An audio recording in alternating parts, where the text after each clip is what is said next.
Sony, a company I recently made a video about, a video specifically exposing some of the many times it has lied or misled customers in the past, especially in relation to the looming releases of new console hardware generations.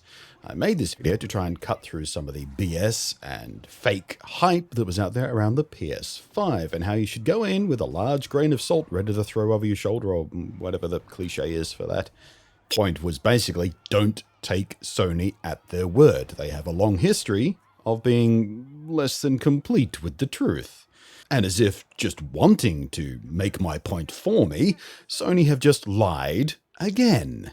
We know this because they just admitted it, basically, and have kinda, sort of, soft apologized for lying again, except of course it wasn't a lie. Marketing and PR and whatever wouldn't let them. No, it was an accidentally misleading statement from a Sony executive. Not a lie, it was just accidentally misleading. He misspoke.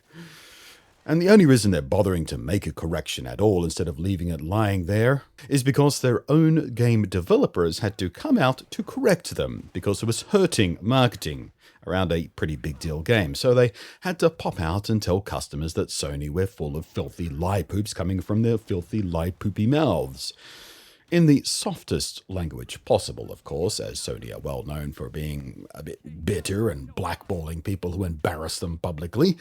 So the developer had to tiptoe around it so they didn't overtly make Sony corporate look like complete idiots who have no idea what they're talking about and are either willfully or accidentally misleading the public about the products they're trying to sell you. Hello again, I am Blunty, happy owner of no less than 3 PlayStation 4s, 1 launch console, 1 PlayStation 4 Pro, and 1 limited edition 20th anniversary model, 2 PlayStation 3s, 2 Vitas, a PSP, and even a PS Vita TV. So yes, I am being critical of Sony, but if you want to latch onto that old chestnut of anyone who is critical of something you love, well, they must be a hater, or they must be a fanboy for the other team. Well, you're clearly new around here, so good luck with that. To the rest of you, please go ahead and do the things, because algorithm, thumb and comment and like and subscribe and bell and whatever. So anyway, the Sony executive in question for telling lies with his lying mouth was the Executive Vice President, Head of European Business, Simon Rutter, who, in an interview shortly after last week's PlayStation 5 reveal event, said of Spider-Man Miles Morales, one of only a tiny number of actually exclusive games shown off so far, and a follow-up to one of the best games of all time, certainly one of the best PlayStation exclusives of all time, Marvel's Spider-Man. Well, he said Spider-Man Miles Morales was pretty much just an expansion, using an upgraded version of the original game's content. And I quote, "There's a substantial Miles Morales component, which is the expansion element, but also within the game as well, there's been a major enhancement to the game and the game's engine, obviously deploying some of the major PlayStation 5 technology and features," Rutter explained. You'll notice that wiggle room, by the way, in that statement, which never actually claims it's a PS5 exclusive at all, and really does leave the door open for a PS4 port. But I'll come back to that later. It's a whole rant in and of itself, and well worth digging into in slightly more detail. But people out there have been doing comparison shots from what we briefly saw in the teaser trailer from the reveal event with the scenes from the existing game, and sure enough, it's the same game world, same map, same assets, same buildings, or same everything. Albeit the PS5's version probably will be enhanced, of course, because they can enhance it, and they should be enhancing it because they want to show off what the PS5 can do. It will be dumb not to enhance it. And being on the same location is hardly surprising. Of course that's where it is. Of course it's still in Manhattan. That's where Spider-Man does most of his Spider-Manning, doing whatever a spider can all over Manhattan. But that statement was enough to cause a huge amount of confusion as to whether Rutter's statement meant that Spider-Man Miles Morales is indeed a standalone game, or an expansion, or DLC, or just perhaps something sitting on top of a PS5 enhanced version of the original game, or is it something like we saw with Infamous First Light? First Light was a follow-up to Infamous Second Son, my own personal favorite launch title from the PlayStation 4, by the way. It was brilliant. And while technically a standalone game, First Light reused a lot of the original game and was much shorter and smaller in scale. Not a full sequel by any measure, and was never marketed as that, to be fair. And, like with Marvel's Spider-Man Miles Morales, it seemed pretty obvious that it was likely conceived as DLC originally, but later expanded when marketing and money dictated that it could be viable to sell it that way. Not a bad thing inherently. It does mean that it would have wound up being larger in scope and story than the true DLC would have been as originally intended, but a long way from a proper full-length sequel as well. And the interviews around Miles Morales after the reveal left a lot of confusion whether or not we were getting that kind of mini spin-off title, or perhaps it was additional content that will ship with the remaster of the Spider-Man, enhanced for the PS5 or whatever. So Brian Horton came out, creative director of Spider-Man Miles Morales at Insomniac Games themselves. He was basically forced to slap up a blog post for PlayStation.com to clarify all of this. Or, frankly, to undo the lies, confusion, and accidentally misleading comments of the other Sony employee, because it was distracting from the marketing they were trying to do. In a very carefully worded statement that I'm sure passed through more than a couple of approval committees, Brian soft-pedaled a correction. After several paragraphs of self-backpatting about how beloved the original game was and how well its marketing was received and resonated with people and how they're doing their part for the world by allowing a non-white superhero to have his very own video game.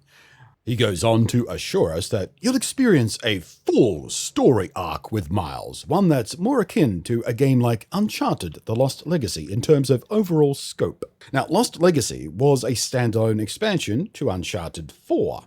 Uncharted 4 was a game about the same length as Spider-Man, anywhere from 15 to 30 odd hours of gameplay, depending on how much of a completionist you were. But Uncharted Lost Legacy offered up only a third to maybe a half of that content, 7 to 15 hours, depending on completionist leanings, and it was priced to reflect that. It wasn't sold or marketed as a full-fat game, it wasn't priced as a full-fat game, and it was well received, seeing generally favourable reviews. Similarly, Infamous Second Son was 15 to 30 hours worth of game, and its standalone follow-up, Infamous First Light, was 5 to 10 hours worth. It too was not marketed as a full-fat sequel, it too was priced accordingly. So we can pretty safely assume at this point, considering these comparisons have been made in more than one interview, that Spider-Man Miles Morales will also be somewhere in that ballpark of not big enough to be called a sequel, not small enough to be DLC.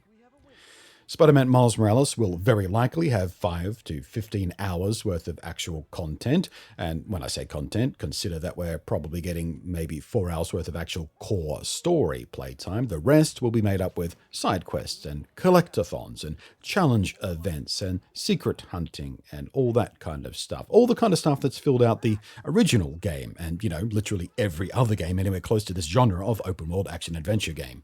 We can also assume it's unlikely to be a full AAA priced title, of course. First Light was priced like DLC packs, I think it was $15 or something, despite it technically being standalone and not requiring the original game to run at all. It was essentially DLC, just a bit longer than your average DLC. And Uncharted Lost Legacy was priced much higher than that, but still significantly cheaper than the series' full-fat main games were. I'd expect Spider-Man Miles Morales to follow the second pricing model. It won't be as cheap as First Light was, it'll probably be around the same price as Lost Legacy was. Make no mistake, with a title like this, they will absolutely charge the maximum they think they can possibly get away with. In the PlayStation blog post, Brian also made sure to lay the groundwork for a real sequel, so people aren't too disappointed and they can refer back to this when they go, "Oh, Miles Morales is only 10 hours worth of game, boo-rah!" Oh, and one last thing he finished off with.